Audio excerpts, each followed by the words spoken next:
কবরের জীবনটা আসল জীবন। বিশ্বনবী দোয়া করতেন, আল্লাহুম্মা ইন্না নাউযু বিকা মিন আযাবিল কবর। আল্লাহ, আমি আপনার কাছে কবরের আযাব থেকে পানাহ চাই, কবরের আযাব থেকে বাঁচতে চাই। এই কবরের মধ্যে অনেক ফিতনা হবে, অনেক সুয়াল হবে। কবরে প্রশ্ন আছে না নাই? কথা বলেন। প্রথম প্রশ্ন জিজ্ঞেস করা হবে, মার রব্বুক, তোমার রব কে? বলেন, আমাদের রব কে? ওয়া মা দীনুক, তোমার ধর্ম কি?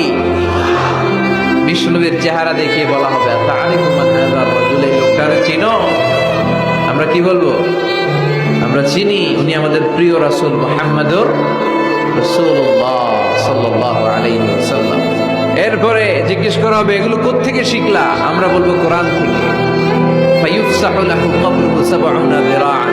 সুন্দর সুন্দর উত্তর করতে পারলে আপনার কবরটারে ৭০ হাত লম্বা করে দেয়া হবে। ইফতাহু লাহু বাবুন ইলাল জান্নাহ, জান্নাতের দিকে একটা দরজা লাগিয়ে